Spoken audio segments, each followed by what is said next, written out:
యుద్ధభూమి నుంచి భారత్కు చెందిన మరో ఆయిల్ షిప్ గుజరాత్లోని ముంద్రా పోర్టుకు చేరుకుంది. హర్మూజ్ జలసంధి నుంచి భారత్కు చెందిన గ్రేట్ ఈస్టర్న్ షిప్ భారత్ తీరానికి చేరుకుంది. ఇరాన్ మాట ఇచ్చిన ప్రకారం భారత్కు చెందిన షిప్లను హర్మూజ్ నుంచి రిలీజ్ చేస్తుంది.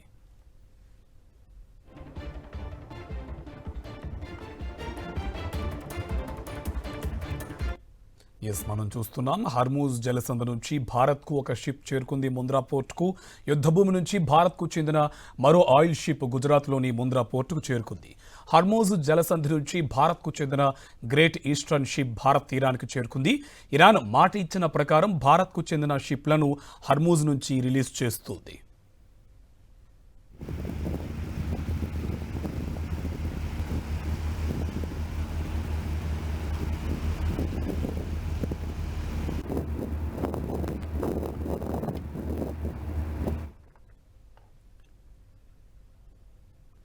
మనం చూస్తున్నాం, గ్రేట్ ఈస్టర్న్ షిప్ అనేది ముంద్రా పోర్టుకు చేరుకున్నటువంటి విజువల్స్ మనం స్క్రీన్ మీద చూస్తున్నాం. యుద్ధం ప్రారంభమైన తర్వాత చాలా వరకు మన షిప్పులు భారత్కు చెందినవన్నీ కూడా హర్మూజ్ జలసంధి తీర ప్రాంతంలో ఉండిపోయిన పరిస్థితి.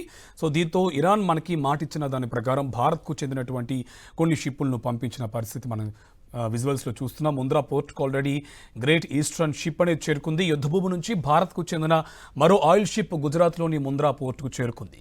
హర్మూజ్ జలసంధి నుంచి భారత్కు చెందిన గ్రేట్ ఈస్టర్న్ షిప్ భారత్ తీరానికి చేరుకుంది. ఇరాన్ మాట ఇచ్చిన ప్రకారం భారత్కు చెందిన షిప్లను హర్మూజ్ నుంచి రిలీజ్ చేస్తుంది. 80,800 మెట్రిక్ టన్నుల ఆయిల్ను తీసుకువస్తుంది.